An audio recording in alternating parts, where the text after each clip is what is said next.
Mark is senior lecturer at La Trobe Law School and the director of the Center for Health, Law, and Society. He released a book last year.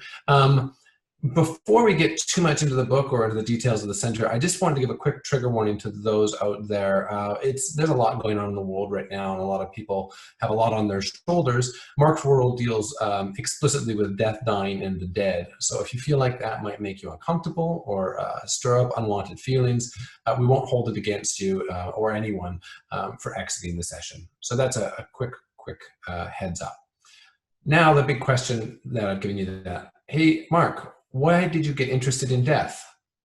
I get asked this question commonly, and we're all dying to know. I know, and it's so difficult. And I'm reminded of a colleague of mine who's the director of the Center for Deaf and Society at the University of Bath, and he always goes into this whole spiel about growing up in a funeral director house, that his dad was in the business, uncles, aunts were in the business, and so forth. That is not me at all.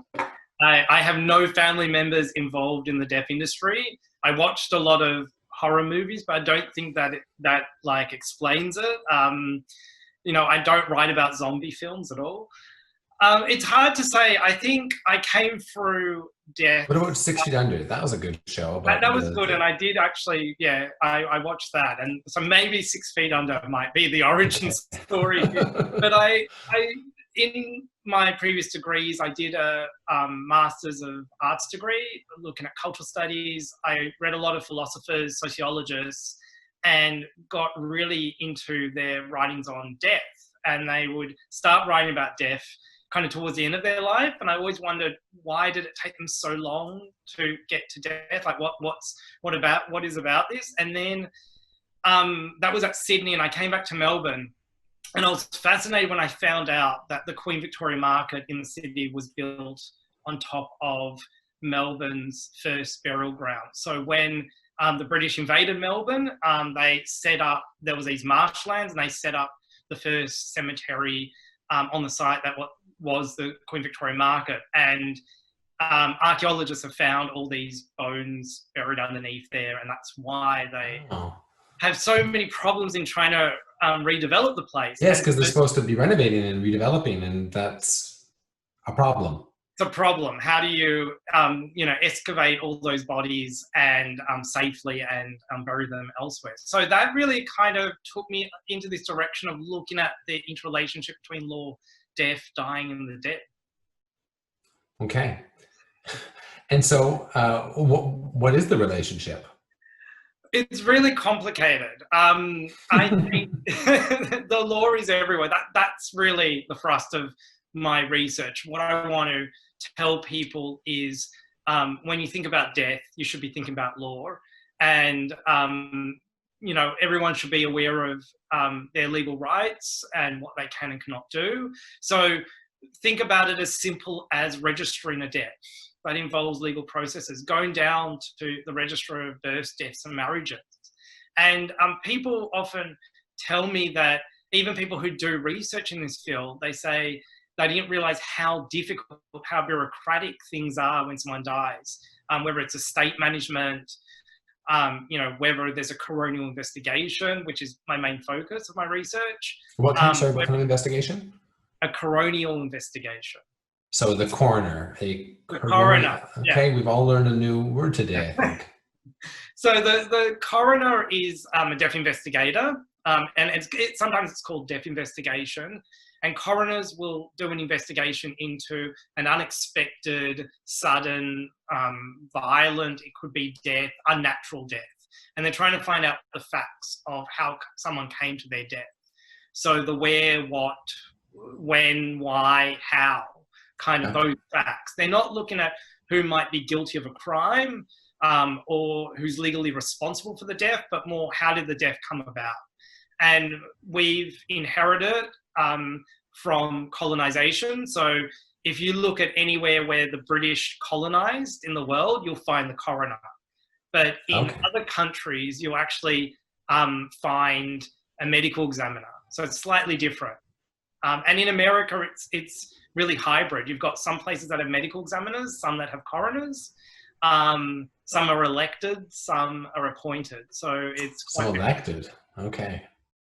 And in Australia, I'm guessing they're not elected. No, they're all appointed by governments. We don't have a coroner of Australia. Instead, we have coroners in each state and territory. So Victoria has a state coroner and then about 11 or so full-time coroners. There'll be about, off by heart, maybe 6,000 deaths that get reported to the coroner each year. And then the coroners will do an investigation. Some of them will lead to an inquest, which is a kind of public hearing. So the public are welcome to come.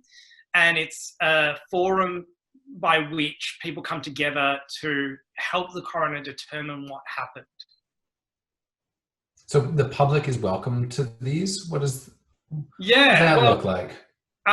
So it's like set up like a courtroom, but it's less hierarchical. So usually the coroner won't kind of be raised above everyone else. The aim is for it to be as therapeutic as possible. So there's a big difference between coronial inquests, which are inquisitorial, versus a kind of criminal law case, which is adversarial. So adversarial, there's two different parties, one wins, one loses. That's not the aim in a coronial inquest. It's about everyone coming together and healing as a community, achieving justice for the deceased, trying to find out what has gone on, and potentially referring someone to the DPP to be held accountable. So it depends on, what are the circumstances and causes of the death. But the public can go to that? It's in a courthouse somewhere? Yeah, the public can go. In fact, I mean, sorry, I'll tell you. This is stunning to me. It's like, not that I have the time, but I'm fascinated. The public can go to it, but in the book I published last year, which looks at the 19th and 20th century, the coroner in the 19th century would hold inquests in pubs. So there was no central morgue, there was no coroner's court, and they would actually take the dead body, wherever they found it, take it to the nearest pub. You would always find an array of drunk jurors, put them up into a room. Anyone else might be welcome to come and view it. And they would do an inquest. So the origins of the coroner's inquest is always publicity, transparency. We don't have jurors anymore, but we still have this idea that the public should know what's going on. Suppression orders can be made, and sometimes some coronial inquests are closed off to the public, but usually the media's there, the public is there, they're sitting down, and that's the point of the coronial inquest. Fascinating. I mean, everyone is impacted by death in some way, and most people, of those 6,000 a year that are coronial inquests, they would be maybe affected by this process. But most people probably are not familiar with that side of the dying process. Yeah, I think, so one thing that I'm interested in doing with my research is raising death literacy. So generally, we need to talk more about death. That's my aim. But what's specific to my work as a legal scholar is we need to talk more about death and law, not just talking about death, but we need things like coronial law literacy. Because I've done a project where we interview families of the deceased who've gone through the coronial system, and they talk often about they knew nothing about the coroner, they knew nothing about an inquest, they were really shocked, they were taken back, they didn't know what they could ask for from the coroner, they didn't know whether they could feel anything. So one of the purposes of my work is actually to raise coronial law literacy. I know we might think that won't happen to us, but none of us ever know whether we will need to be going to the coroner's court. And one way of being prepared for when we go is finding out more, acquiring more knowledge about what it does. So Amanda Hunt in the comments has put that the Coroner's Court in Victoria also hold education sessions from time to time open to the public to explain what they do and present case studies. So that's something I didn't know about. But what other avenues would there be to learn about this? Aside from contacting you and saying, let's go to the pub. Yeah, well, look, I think that's great. I think the Coroner's Court, they're funded by the state government. So they've got limited resources. One thing that I'm passionate about is educating law students about this, because I find law students, they go through law school, they know nothing about the coroner. And that seems weird, right? Like if we're talking about the public not know anything about the coroner, but law students don't know anything about the coroner. When I was going through law school, one of my friends who graduated at the same time, he worked for a personal injury firm, and they were representing a client that was kind of an interested party to a coronial inquest. And he was very junior, and he was asked by his bosses, here's a bunch of photographs, go down and photocopy them. And they were just a bunch of photographs of autopsies. And the photocopy machine was at the basement floor of this office building in the city, no windows, fluorescent light. So, I'm painting here a horror movie, right? I was going to say, like, beware the bottom step. And and he told me afterwards, because he knew of my research, he said, I felt a bit traumatized, and it got me thinking about vicarious trauma and education of law students. Something had to be done. We need to not put, recent law graduates in those situations, but it can happen to anyone. I've interviewed coroners who talk about having to still themselves for this kind of work and resilience. So yeah, what I want to be doing through my teaching and my research is specifically raising awareness for law students. And so that they might, in their, graduate opportunities, they might come to find themselves in the basement photocopying autopsy reports and wondering, what is that for, and why am I even being asked to do that, and can I say no? So part of it is actually getting people to think about death, think about their role in terms of these legal institutions that form relationships with death. And that's one of the attendees has asked, how do we start the conversation to break down taboos about death? And it sounds like you've touched on some of them. What, I guess the question I already asked Anna, but that's same question for you. How can we start this conversation around, perhaps not the dinner table, but maybe after the dinner table, about death? I know that I last year asked my mom, what do you want me to do with your body? And it was a conversation she definitely didn't want to have, because she's hopefully a very long ways away from dying.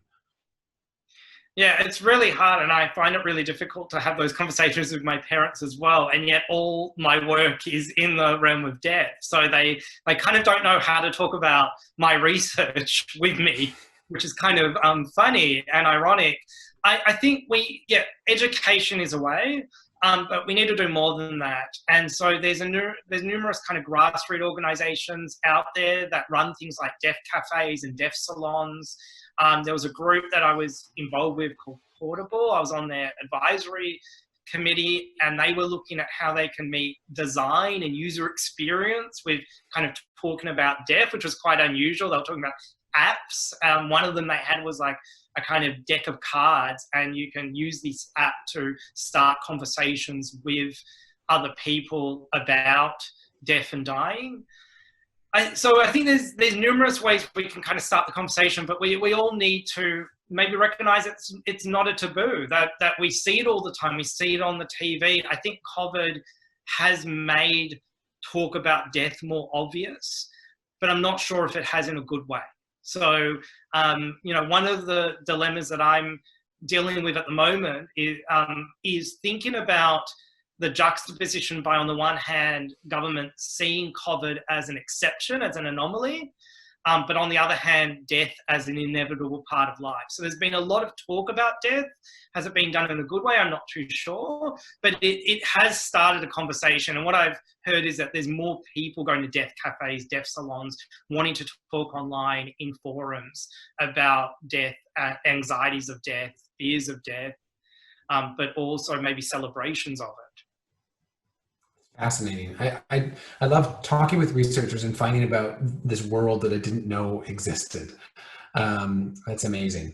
I'm going to switch gears because we're just running out of time here. There was one comment that a deaf cafe or a deaf salon may be hard to raise clientele to attend, and then there was a rim shot, a sound in the background. You are also the director of a center, the Center for Health, Law, and Society. How do those, is death and dying a part of that role as well, or is that a different hat that you're wearing? It overlaps, but but it's slightly a different hat. I think research centres are really important for universities. I find that a lot of academics work in silos. They're not very good at finding out what other academics do. This is what's wonderful about the series that you're curating, because it opens up academics to other academics. But that's what a research centre is meant to do. It creates a forum for people to kind of cohere around, to come together, to speak about their research, to listen to new research, and to form collaborations. The Centre for Health, Law and Society has been around since 2018. I'm the third director. We've had a quite quick succession of directors, but the previous director, Professor Fiona Kelly, is now the Dean of the law school. And there's three main areas of research. So one of them is end of life or death and dying, and that's the one that I lead. And it brings together a whole bunch of different researchers from across the university. So particularly some researchers from the palliative care unit in the She College. And what's been great is being able to form connections between Ask College and She College around the problems around death and dying. But we also have gender, sexuality and reproduction, and health governance and rights. So we bring together scholars from law school, humanities and social sciences, School of Psychology and Public Health, and people are doing many different wonderful things. Yeah, I'd love to see how those collaborations, what they result in, and the synergies in between them. I think that's really interesting. We are out of time, unfortunately. There's one comment there that says it has implications, which I'm guessing it is death, in the healthcare industry, especially in aged care and palliative care, and the poor prevalence of advanced care plans. And Victoria now has legislative forms to enable a person's wishes to be respected. So I think it's more of a comment than a question, but thank you for contributing to the conversation. Mark, I think we're going to leave it there with you. Did you have any other things that are really pressing that you wanted to get out? Well, the only thing is I just want to mention the centre is going to have a webinar on the 29th of July, where we have an award-winning American, Nigerian, Swedish photographer, Mikhail Owana, who's going to be talking about the trope of the black body as a site of death. So he's particularly talking about Black Lives Matter and what's going on in the US at the moment and what's happening in Australia. So do come to our webinar on the 29th of July. And they can find that on the intranet, or where will they find it? Soon it will be publicised, but good. It's a great webinar. So I just wanted to plug for that. Wonderful. Okay, thank you very much, Mark. Put your virtual hands together for Mark. Thank you so much. And speaking of signing up for events, next week's session is already available to sign up for. That's Professor Miranda Rose talking about the aphasia CRE, transforming the health and well-being of people with aphasia and their families, and Dr. Gillian Garvey, who will be talking about unearthing the archaeology of Aboriginal Victoria. I've seen both of them speak before, and I think you're in for a treat. So please join us again for another 40 minutes next Thursday. Thank you for your time. Thank you to our speakers. The event is recorded and it's available on the intranet. Just click on the search bar, type in connected, and you'll be able to find it. You can also sign up for next week's event by doing that. I want to thank you for taking the time out of your day to join us. We all really appreciate it. Sharing, connecting, I think it's really important. And to Nicola and the Office of the DBCRIE for organizing this event and shining a light on the fantastic research happening across the Trove. Thank you so much for your time, and have a wonderful evening.